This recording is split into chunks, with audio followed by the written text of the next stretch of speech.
जय श्री कृष्णा, राधे राधे, जय श्री वल्लभ। प्रियजनों, हमसे कमेंट बॉक्स में एक बहन है जो कई बार उन्होंने हमसे पूछा है कि ठाकुर जी की प्रॉपर सेवा की विधि बताइए। तो बहन, हम आपको बताते हैं कि यदि आपके घर में लड्डू गोपाल जी का स्वरूप विराज रहा है तो उसे आप पहले सर्वप्रथम तो जैसे आप पौधा रखें आपने, तो सबसे पहले तो ठाकुर जी को सैया जी पे पौधे रहने दीजिए। जैसे ही आप मंदिर के कमाट खोलते हैं तो खोलने से पहले आप नीचे बैठकर दंडवत प्रणाम करिए। दंडवत प्रणाम करने के बाद इस प्रकार 3 ताली बजाकर प्रभु को जगाइए और बड़े लाड़ प्यार से, जिस प्रकार की आप अपने बच्चे को ही जगा रहे हो, ये वात्सल्य भाव, अंदर से भाव प्रकट करिए। लाडली श्री राधे के नाम से हमें लगता है ये कमेंट आ रही हैं, तो 2-3 बार आई हैं, तो इसलिए हमने सोचा कि इनके लिए एक शॉर्ट वीडियो बना देते हैं। फिर इस प्रकार जगाने के बाद ठाकुर जी को अंग वस्त्र यानी कि एक मलमल का वस्त्र लेकर उसे गीला करके ठाकुर जी के श्री अंग को, मुखारविंद को, फिर श्री हस्त को, श्री चरणारविंद को, इनको अंग वस्त्र करिए। फिर यदि आपने प्रभु को निर्वस्त्र पौढ़ाया है तो उनको फिर वस्त्र पहनाइए। यदि शीतकाल है तो वस्त्र पहनाइए और उष्ण काल है तो मत पहनाइए।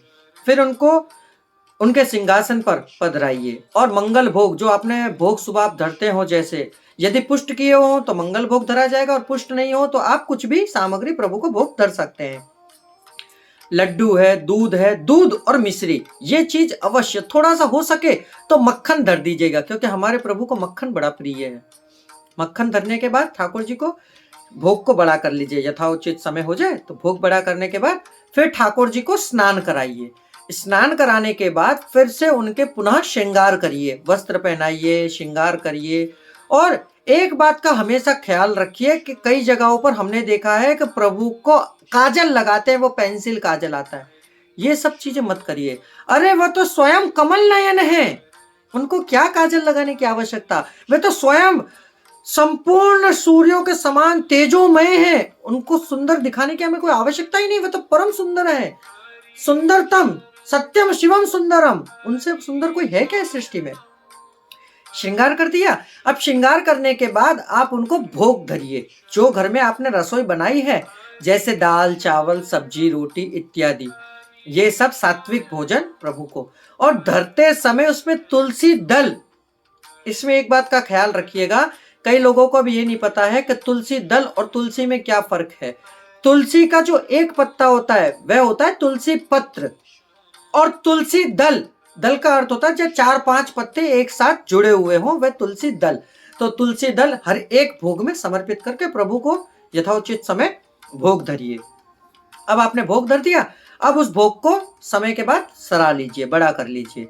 धरने के बाद अब आपके मन में भाव है तो प्रभु के सन्मुख 2-5 मिनट बैठकर, 10-15 मिनट बैठकर, चकेड़ी आती है खिलाने वाली, झूले आते हैं झुलाने वाले, डुबडुबी आती है, डमरू आता है, इनसे प्रभु को आप लाड लड़ाइए, खिलाइए उनको। वे खेल लिए। अब खेलने के बाद उनको एक पेड़ा लगा दीजिए मंदिर से, और जहां उनकी सैया जी हो वहां तक। पेड़े का अर्थ होता है गादी, हमने आपको बीच में पुष्टि प्रश्नोत्तरी में सब बता रखा है, जिससे प्रभु को मंदिर बंद कर दीजिए।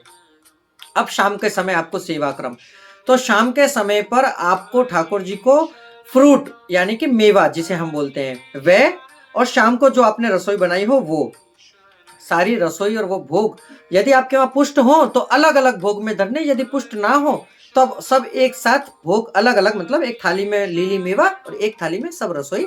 ठाकुर जी के श्रृंगार बड़े करके, जो श्रृंगार आपने धरा रखा हो, पाग धरा दीजिए, टोपी धरा दीजिए, ग्वाल टोपी, जो भी आप धरा सकें वह धराने के बाद वस्त्र बड़े कर दीजिए, क्योंकि इस समय तो ठाकुर जी को भारी वस्त्र आते हैं, तो उनको बड़े करके ये भोग धर दीजिए। और संग में एक झारी और एक बंटा ये अवश्य रखिएगा, जिससे प्रभु को समय से भोग लगे तो प्रभु आरोग सके। झारी में से जल और बंटा में से भोग, ये ले लिया आपने, भोग धर दिया। अब भोग बड़ा करने के बाद फिर प्रभु को यथाउचित समय पर प्रभु को पौधा दीजिए। तो ये थी श्री लाडली श्री राधे, जो आपने कमेंट करी है बहन या माता, आप जो भी हैं। तो आपको यदि इससे प्रसन्नता हुई हो तो हमें कमेंट बॉक्स में राधे राधे करके अवश्य बता दीजिएगा। ठीक है, जय श्री कृष्णा, राधे राधे, जय श्री वल्लभ।